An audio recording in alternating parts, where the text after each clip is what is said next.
Hello everyone, and welcome to the Deep Blue Renegade podcast. My name is Molly, also known as the Deep Blue Renegade, and I'd like to welcome you guys to episode 337. Today is Saturday, October 3rd, 2020, and I'm glad you could join me today. I decided to take a break from some of my Lambtown viewing to hop on and give you guys a quick podcast that maybe is not going to be so like I sat down and said I was going to talk about baking and cooking and then ran to the kitchen and grabbed some of my favorite cookbooks. So whatever, we'll cover that at the end, but I realized that might end up taking a little bit longer than I thought, but no big deal. I concluded, what would it be, because when I had noticed the question, that was a wacko day. So I should probably just answer this on the podcast and it will be more expedient than typing. So, not too crazy. And that was the case where I sat down, okay, I'm ready to record. I'm like, where's my shawl? So, all sorts of craziness today, but breakfast has been had. Things are moving along. It's not too crazy. So, or what would it be? It's a pretty beautiful day. What was it? We ended up after breakfast was done. I asked the dear sweet lovable one if he would help wash the windows. So now our windows are less filthy from smoke. Smoke and fog and whatever else ends up getting dragged in. So I've never been in a place where I've noticed how gross the windows are. I don't know if it's the case where, what would it be, not having shades, or I don't know, but such is life.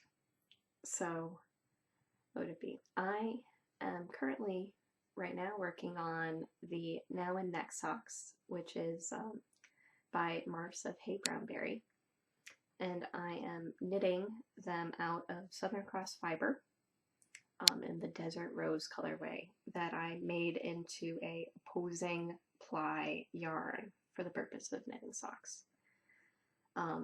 So what would it be? Definitely not my usual colors. This was a gift from my mother-in-law. She ended up picking up this fiber on D-Stash. And the fiber is BFL, so not too crazy, but I was just executing my, I'm doing under the heel gusset decreases, because I like the way that cups my foot, but not too crazy. So I asked the question at knit night, because you can see the pretty stark transition. I asked at midnight, should I go with it, should I not? And it was like a split decision. Because normally how I would end up approaching this is grabbing another yarn and knitting the heel flap. So you can see on the back how that's a pretty nice smooth transition in colors. There are definitely straight blocks in the sock, but it ends up being pretty stark. But it was a bit of a pain knitting the heel flap.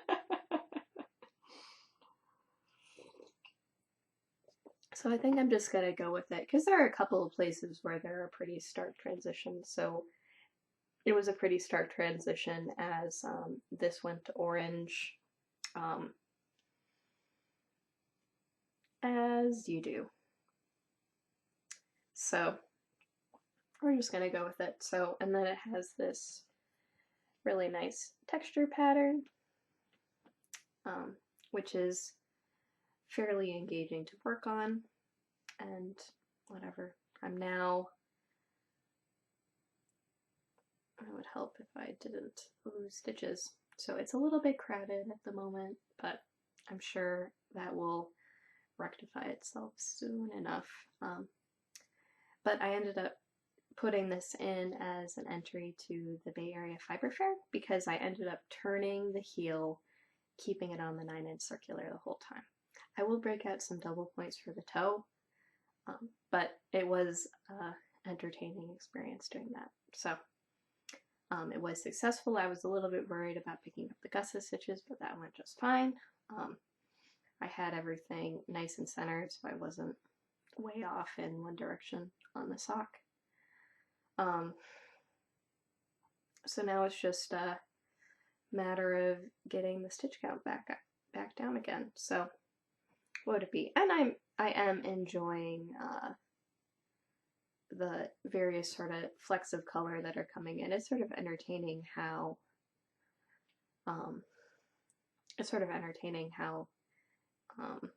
there are places where it is mostly one color, because I don't know, I don't remember how I split this fiber. This was a very poorly documented project, and I'm not sure I'm willing to rewatch episodes. I didn't take a lot of photos of it. I probably should take more photos of the socks since I am participating in the Falling Leaf Sock Cal and the Sock Knitters What's New Pussycat, and the Halloween craft all the things. So a lot of knit-alongs, and then I managed to squeeze in a Bay Area Fiber Fair in there as well. I don't know, we'll see whether or not that was enough of the spirit of it. The Bay Area Fiber Fair, I believe, comes to an end this week. I was hoping that I would be able to finish my other project. I guess I gotta put this down. We're not talking about it. Whatever. I have segued onto the next one. Oh, and since the lighting is pretty lovely at the moment, you guys can sort of get a sense of how the yarn's turning out. But this was a pain knitting the heel flap because I'm knitting on zeros, and this is probably closer to a sport weight yarn. So that's why it's just a little bit annoying, because I'm working at a dense gauge of 9.5 stitches per inch on this. So what would it be? It's still reasonably pliable.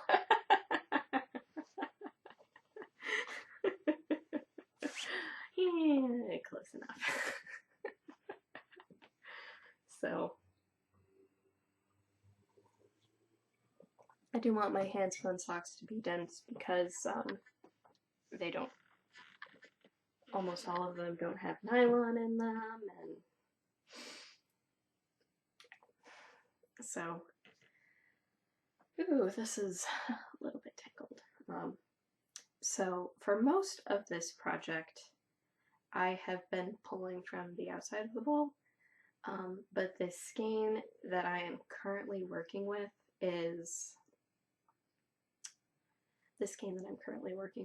I didn't want to use the outside of the ball,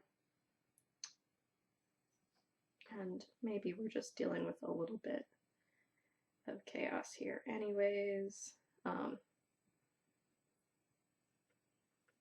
Hopefully we'll get that worked out. I didn't think to finish the row before starting to record, so for all of the other balls of yarn, I was pulling from the outside of the ball. So I'm wondering if some of my issues are because I'm getting yarn barf and stuff from pulling from the inside. What would it be? So I normally do pull from the inside of a cake, but in this case, or would it be? But best practice is that if you're working with lace, to pull from the outside, because the tangling potential of lace is much, much greater than the tangling potential of most other yarns. So I was trying to do that, and what would it be? And it sometimes makes it a little bit easier to estimate how much you have left if it's not, if it's shrinking instead of hollowing out. So that's sort of where I was at there. I am frequently weighing the project. I am keeping a close eye on yarn usage and all of that fun stuff. Um, so I'm currently working on the last set of rows with the blue purple, and I am already incorporating purple blue, which is a lie. It's more like teal blue, or gray blue, or something like that. So this, whatever fugitive color that I'm working with now was what I had originally started the sweater with, so in that regard I have nearly recovered from the shenanigans. And I'm getting ready to launch into the next, or would it be, being able to incorporate that 7th color. So exciting. But starting the 7th color is not the same as finishing for the weekend, so there is no chance, unfortunately. But such is life. So, almost done with the row. I took out the markers to make the knitting a little bit more smooth, so I put in the markers because I wanted to know where my sleeves were going in, but now that I've completed all of the sleeve decreases, there really isn't too much keeping me there. I'd rather have the smooth knitting instead, so that's okay. And this is what ended up getting a majority of my time this week. Like, I would really like to get this project completed. Obviously, this has taken many months to get there. I was hoping that it would be done, but whatever. This takes time. I've been spending way less in order to get this finished and done. And I think part of that is that I don't, or would it be like my current spin is a sweater spin, so whatever. So this is the Mesa Sweater Wrap, which is a Romy Hill pattern that I am knitting with my Ginny the Fleece handspun, which I dyed with many colors of food coloring in the wool, and then combed into 3 different colorways that I then created a gradient by applying those 3 colorways together into a 3-ply with various ratios of each color, which has turned out to be super gorgeous. It is clear in the sweater at this stage in the game that there is that glorious gradient going on, which is pretty cool. Whereas if you're looking at a much smaller section, it's maybe a little bit harder to tell, but that's fine. I'm okay with that. So this is, or would it be? It'd be the case where I am excited to get through the yarn that has already been knit and move on to the yarn that I haven't knit yet. The first 2 balls of this current version of the sweater were previously not knit, so I'm definitely forward progress, way past the point it was that I had turned around on the original. So that's good. And almost done with the row. So I might be able to try it on for you guys just to sort of show what's going on. As you do. It's just slightly chaotic. And the reason why it is slightly chaotic is because I had like a long tail that I balled up, and now this little ball of yarn is just getting into all sorts of trouble. But I have been carefully weighing this for a while to see, or what would it be? I started to weigh it after every round once I got to about 10 grams remaining. So before I'd started this row, I was at 3 and change. It's been a little bit less than 2 grams a row for this particular color because I'm roughly going by weight, even though they aren't, each ball is not the same like grist, roughly speaking. So some of them are a little bit heavier, some of them are a little bit thinner, maybe some are denser, who knows. But I'm just gonna work on getting this a little bit better contained.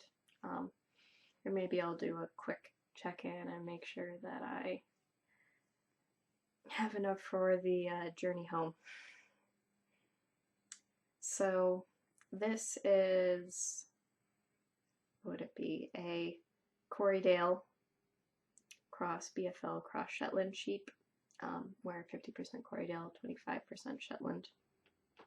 And so this is how much I have left of this, so it should be one more knit back and I'll be good to go. And actually it'll be pearl. Up. We're rolling off the scale. Alright, yeah, no, this should be fine. I have like 2.12 left of this guy, so that will be great. And so what I'm doing is spearing the ball on the end so that everything can stay attached. I'm finally sort of getting to the point now where the tails that I had left on teal are starting to be a little bit too short. But such is life. Maybe I can re-spear the balls when I put them back on. And I don't think that I would end up wearing this with a pink shirt, but at least it gives you a perspective. And then is the lighting good enough that you can see how teal this is?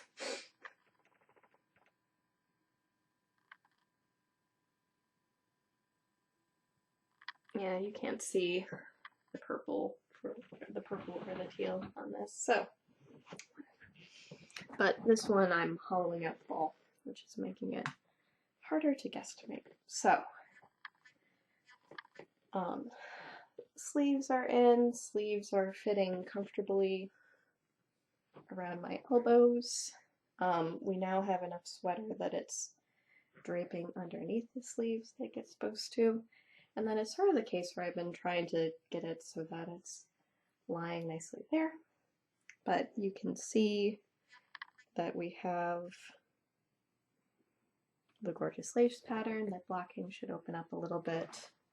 And then this very gorgeous gradient going on here. Try to lean the correct way in order to showcase that. And then you can sort of see now where it's sort of at my waist. So, where would it be? So now that it is at my waist, what would it be? So, it's about at my waist. I'm just like slightly broken at the moment. And that those 3.5 more balls that I have to knit still will end up adding to that nicely. So up next is purple, purple, purple.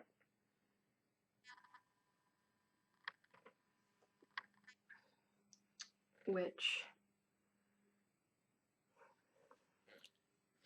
I don't know if you can tell that that's even a different color. Yay! And following that will be purple, purple, teal.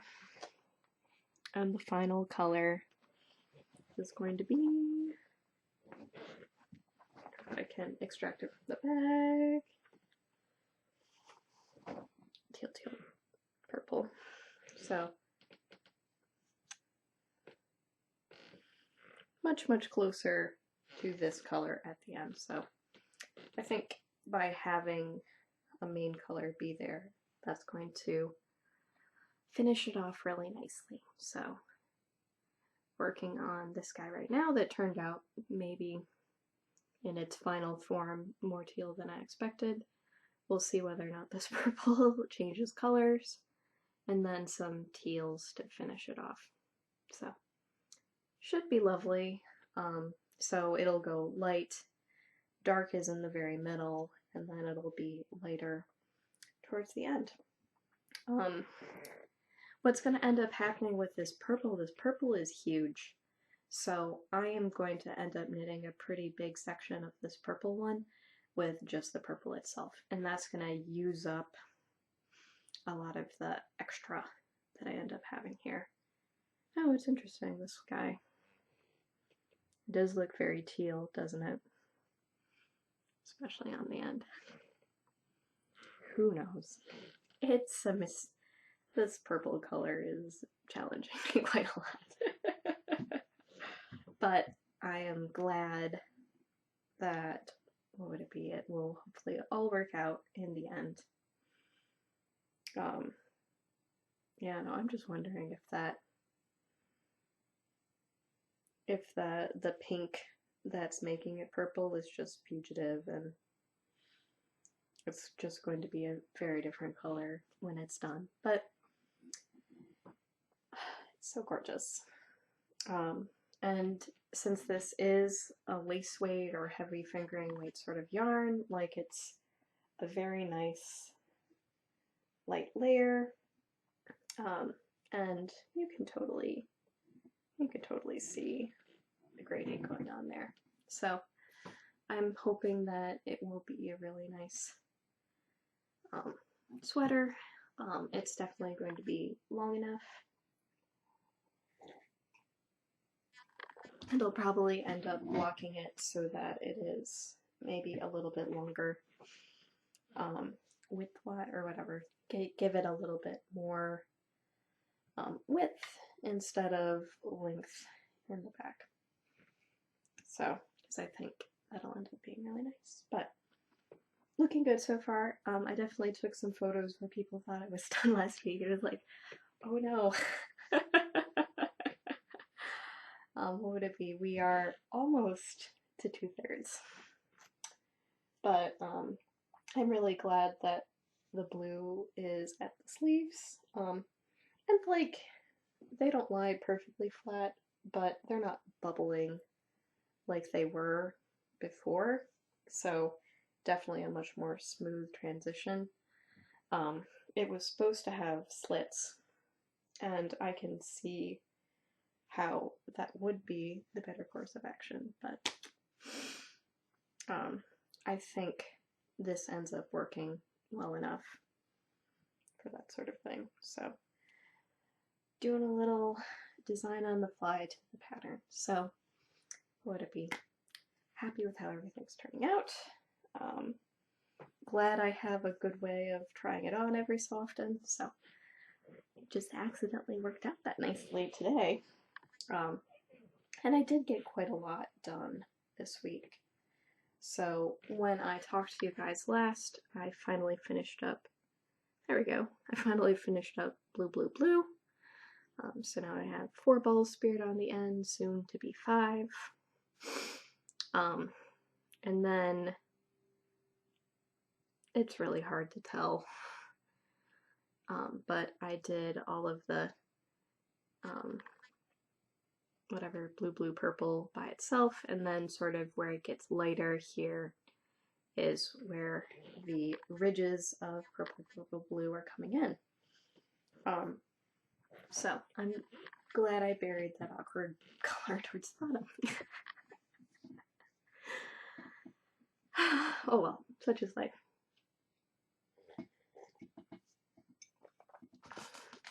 Today's coffee is Pete's Major Dickinson.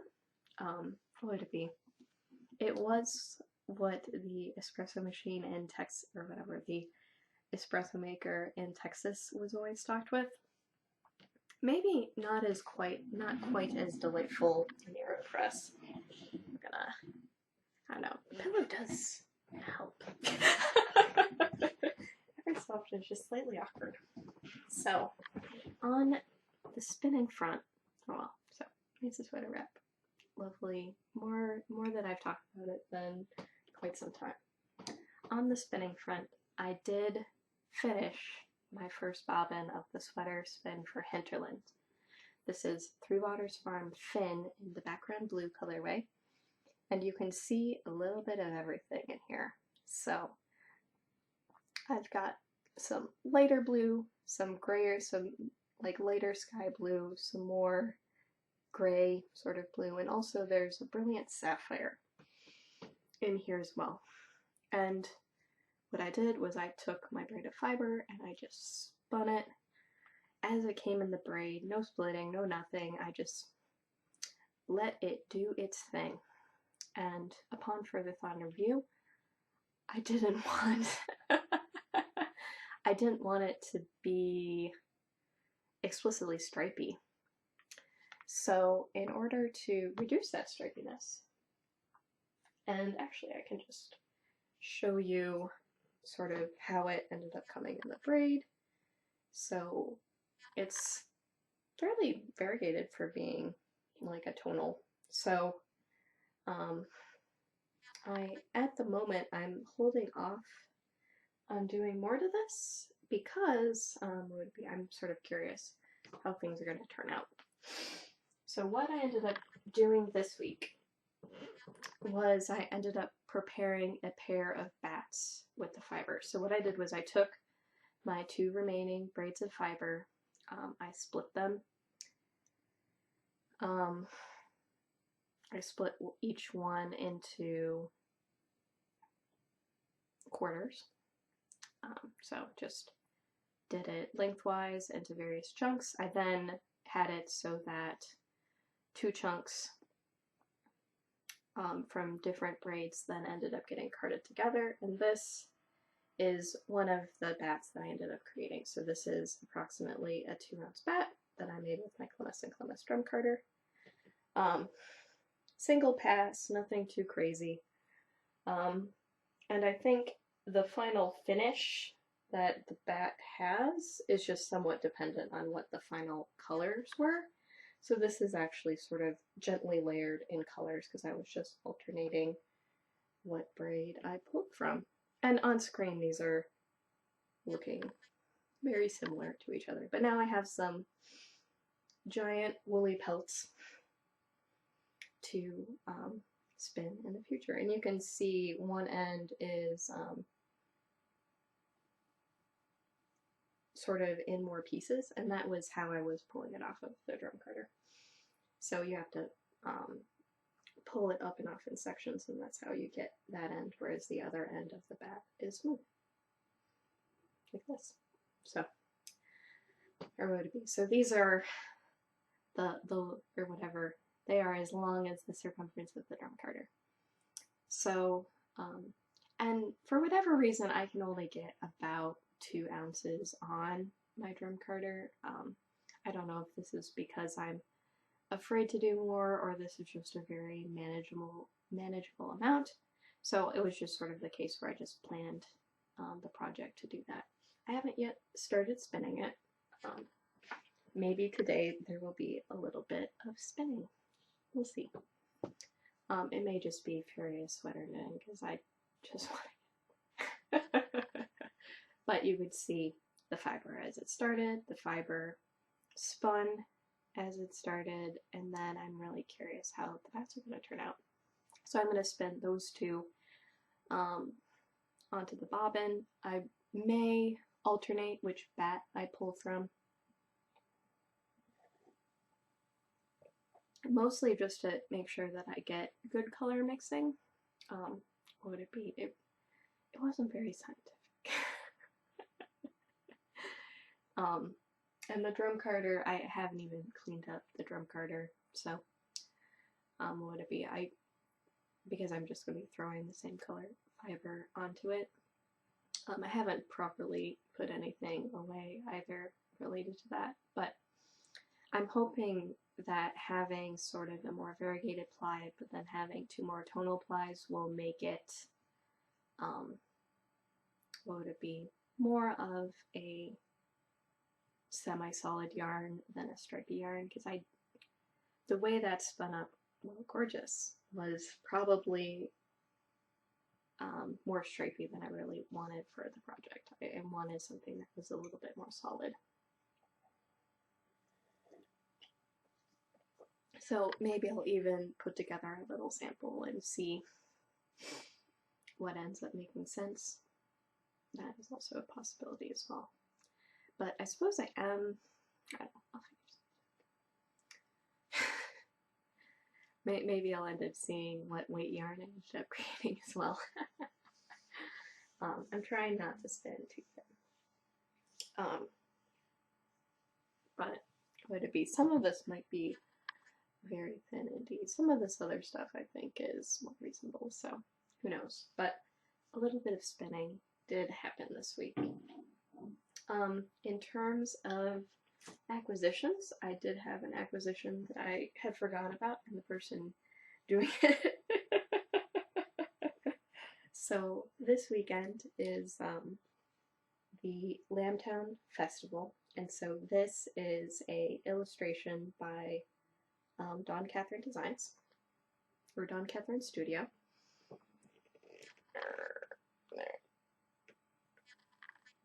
There we go. So Dawn is a part of my knitting group, and she has so she's a graphic designer. She's worked with like many people that you've heard of. And some of her other work is actually so the prints on this bag are also done by Dawn as well. So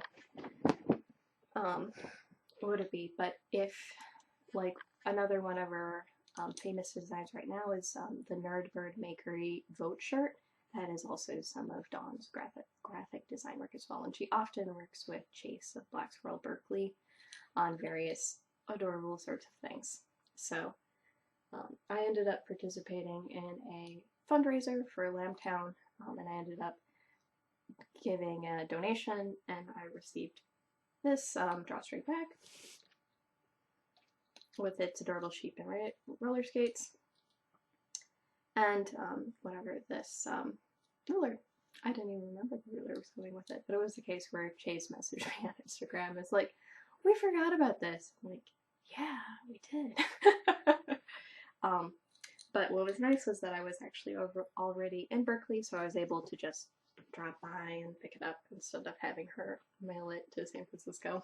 It's like, no big deal. So that was really cool.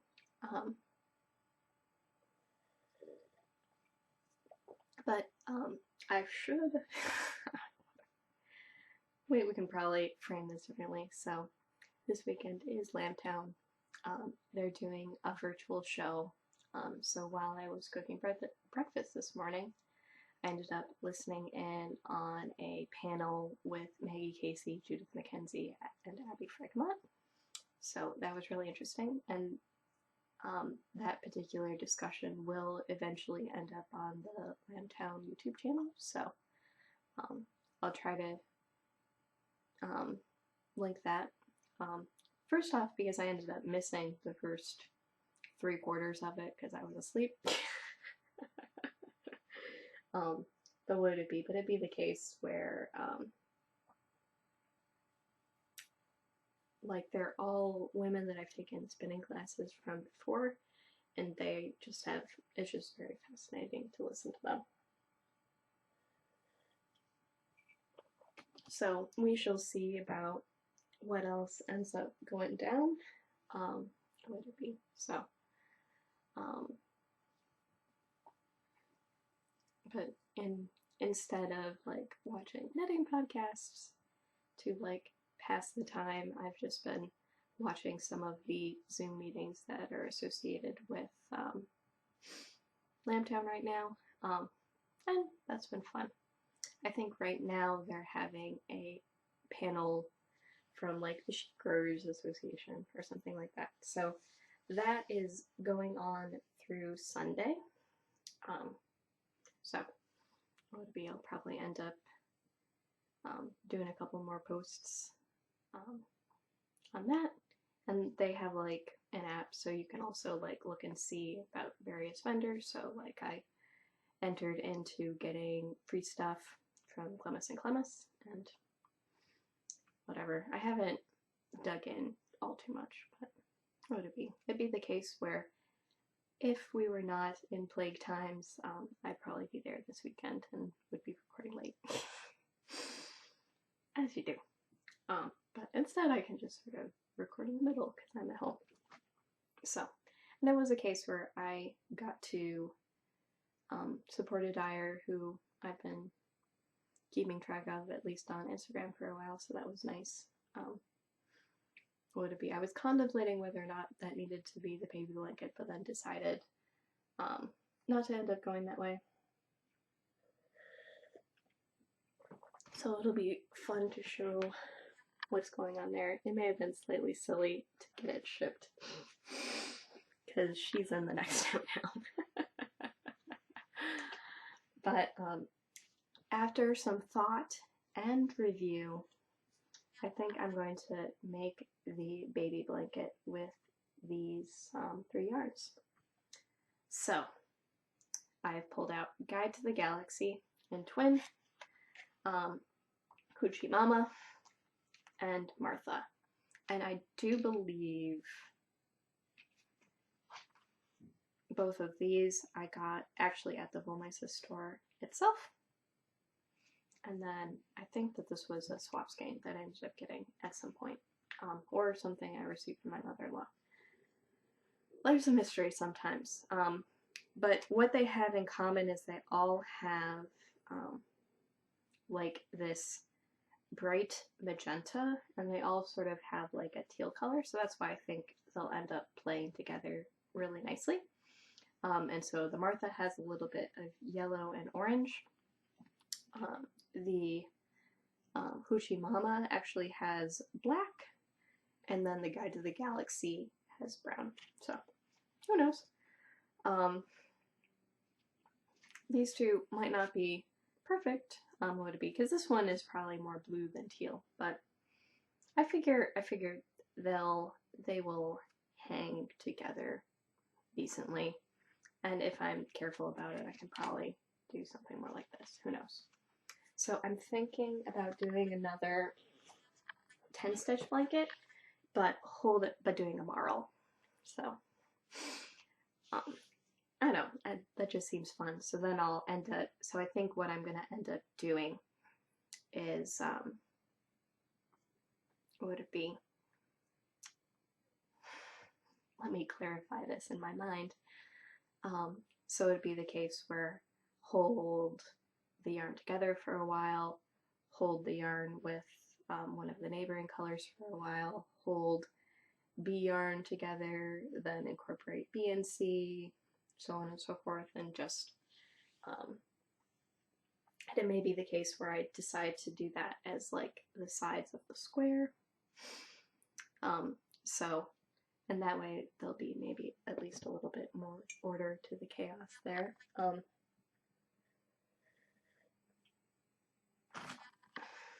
So I'm very excited about the idea. Would it be the other option would be to make the crazy one, but I think that ends up giving me the flexibility to be like, well, yes, it is big enough now, good enough.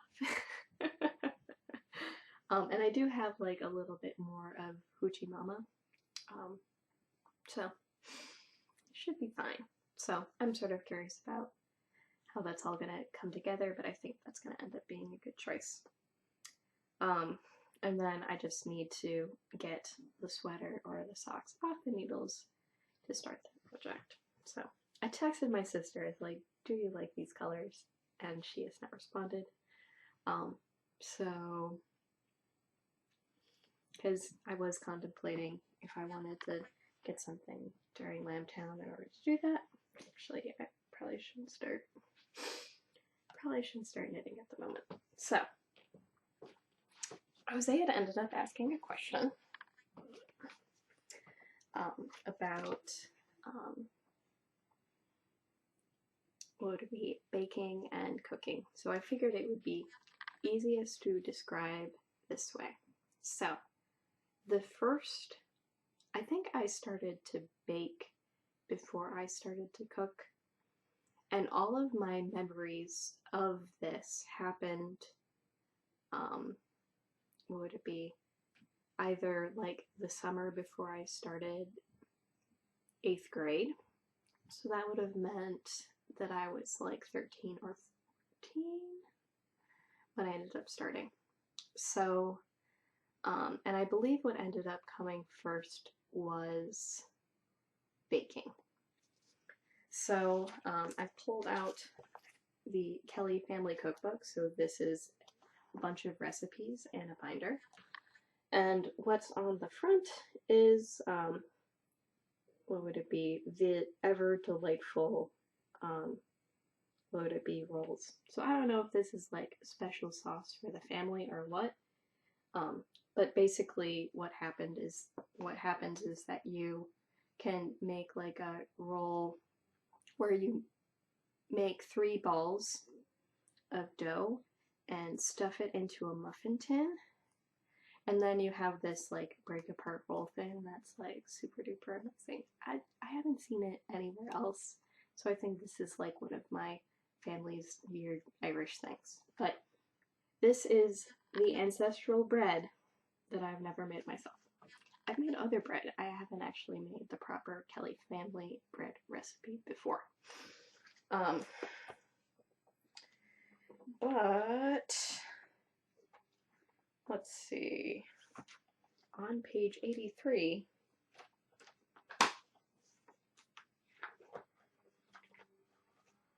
it begins desserts, and on the very top one is thumbprints. So this is the first thing that I ever attempted baking. And the problem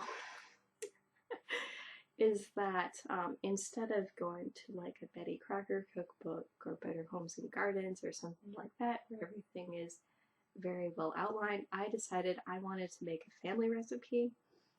And like most family recipes, they're an unreliable narrator. So, and this is actually what was written down on the recipe card that I pulled this from, because my mom had like the box of recipes and like I want to make thumbprints. So mix butter, sugar, salt, vanilla eggs, and flour into dough. That is not how you make cookies.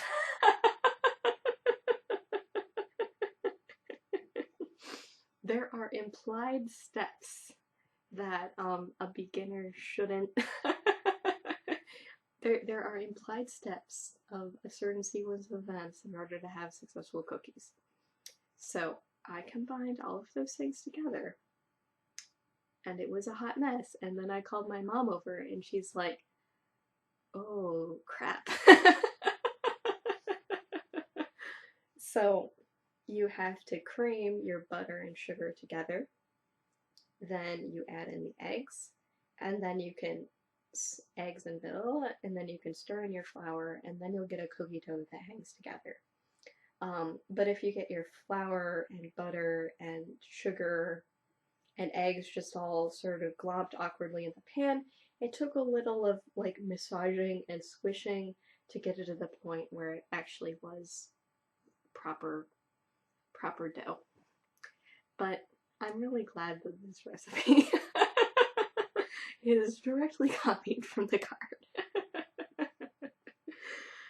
So yeah, so that was the first thing I attempted baking. They're thumbprint cookies, so what you do is you make that dough, you have rounds, you cook them for a while, you put your thumbprint in, you add some seeded raspberry jam, because the seeds are part of what makes it very happy, and then you cook it the rest of the way. So, and you might do the thumbprint earlier on in the process. It's not like this recipe really tells. It assumes you know what you're doing.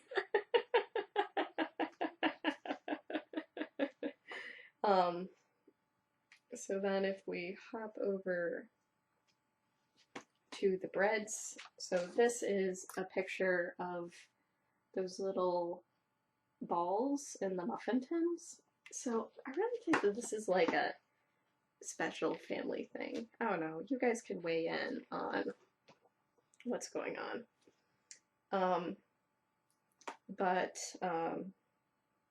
What would it be? This is,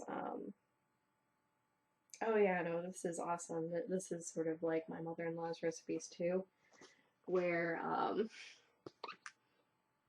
what would it be? So there's my grandma, picture of my grandma, story like that.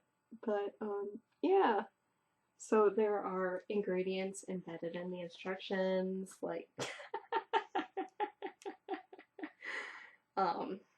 what would it be? So it calls for milk, salt, lard, and sugar, and then embedded in there is water and yeast, ginger, more sugar. Oh well. Oh, there's Crisco in there to make sure your dough stays well lubed. And I don't know how much this ends up making. Oh, there's flour in there too, but you couldn't tell that from the ingredients. So it may be the case where I need to like, yeah, this is the full recipe because I definitely remember like being with my mom and counting how many cups of flour go in. It takes approximately 19 cups of flour in order to make this hang. So when you make this bread, it is a lot. But what would it be? It'd be the case where this is testimonial from my grandma. My homemade bread stories begin with memories of my mom baking bread every week. Even when it was so hot in Fargo in the summer, over 100 was not rare and we did not have AC. Mom was always exhausted after that. When I was old enough to do dishes, it was my job to wash all of those pans later on. I remember when I was young and my mom was baking bread to impress Grandma Kelly coming to visit from the farm. She was up very early mixing the dough and it just didn't rise. She told my dad to put the dough in the garbage out back and run to the bakery to buy rolls. All was well until later that day. My Uncle Em and Dad went out for a smoke after dinner. The yeast had kicked in, out in the hot sun, and the garbage can was on top of rising dough. It was a sight to see. So, what would it be? This is not one that I normally reach for, but I am really glad that I ended up getting a copy. This is version 2. Initially it was all contributions from like my aunts and my mom and grandma and that sort of thing. But we did a version 2 sort of as, what would it be, all of the grandchildren became adults, about some of our favorite recipes too.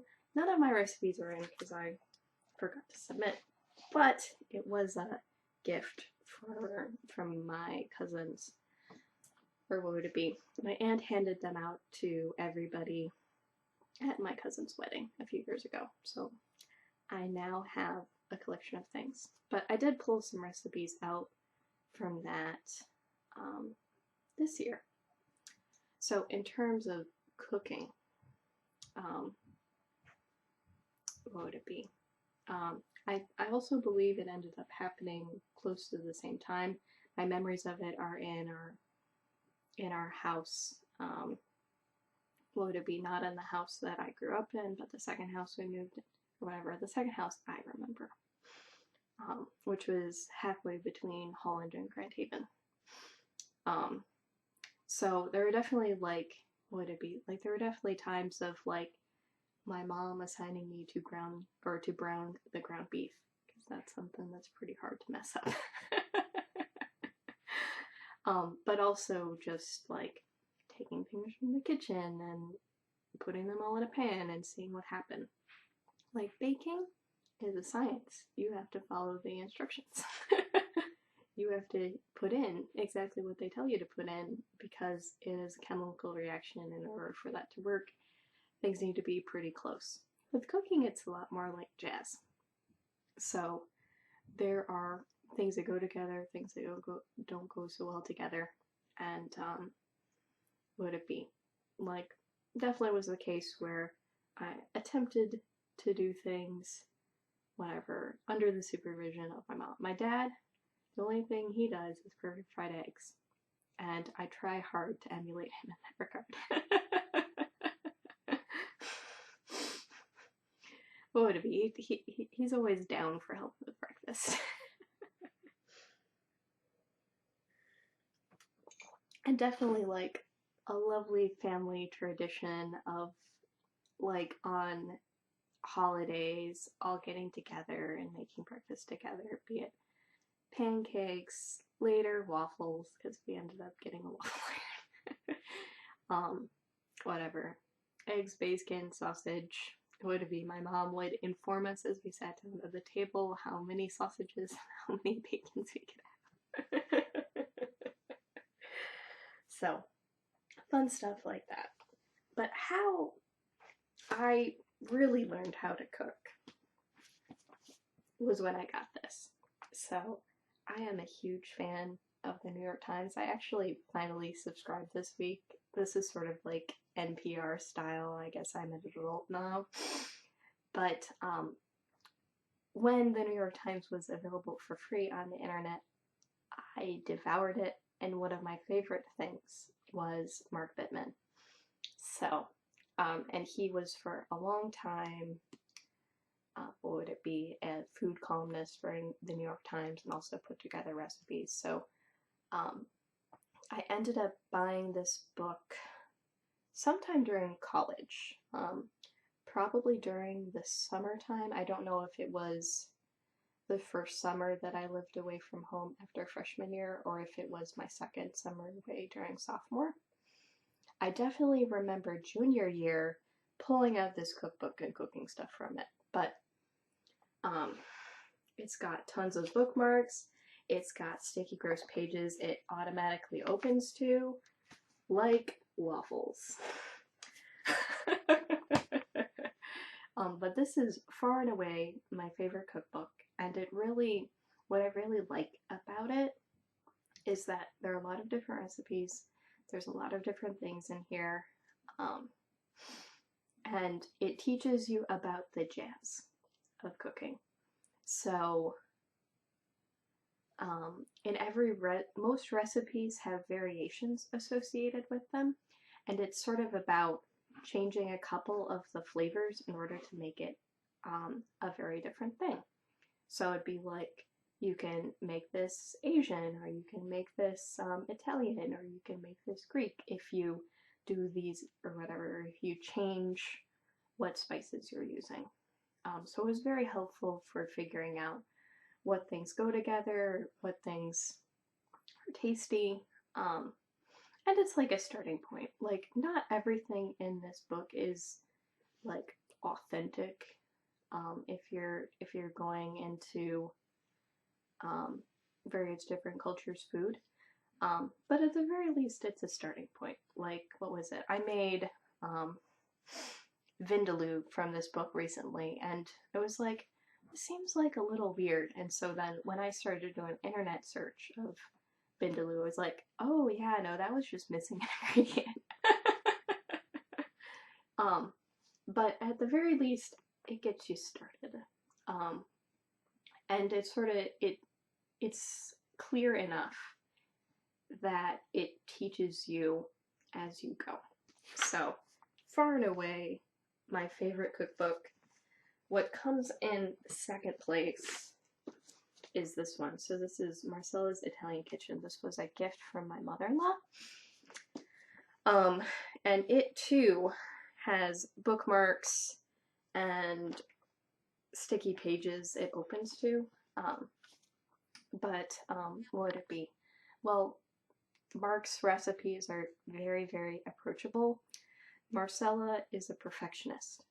Like, she wants you to be able to make these foods with what you can get in America, and so some compromises must be made. But if Marcella asks for you to start at a certain step in the process, it's because you can't recreate the effect if you take a shortcut. So Marcella passed away a few years ago, so we won't be getting the joy of having more of her recipes. And she has more as well. I haven't gone out and explicitly bought them, but there are a couple of recipes that I really, really love from this book. Would it be this guy that's double bookmarked? Is one of our favorites, and so it is the whatever Ruote di Caro col sugo di salicase panna e pomodoro, cartwheels with sausage, cream, and tomato. And so for when I initially met my husband, we made Knorr sauce packet things of this thing called Parma Rosa, which is like a tomato cream sauce. It turns out like a pink color, whatever. And when I ended up discovering that recipe, I'm like, we could make this instead. And so since using that particular recipe, we still call it Parma Rosa, but what would it be? It'd be the case where that starts you off in the process where you end up getting sort of that complete picture, and it's delicious and wonderful. So, and what would it be? And it was also maybe entertaining because her advice about how to pick which widely available American ingredients work the best in Italian cooking has been very, very insightful. So, or would it be? So it'd be the case where she's pretty good about offering what substitutions make sense. But what would it be? But those two books sort of form the core of how I ended up learning what it is that I know. And so in plague times, like, what would it be? There's been way more cooking at home, and I'm oftentimes deriving inspiration from those three books in order to figure out what in the world we're going to eat. As you do. So, I hope that was maybe a little bit instructive. I would say cooking more in college, baking started about right before I ended up entering high school. And I don't know, hopefully those were entertaining stories. It's more Amy Beth style, talking about things you care about. So, I think that's everything this week. So, with that, I hope you guys have a lovely week, and I look forward to talking to you guys next week. So, take care, guys. Bye-bye.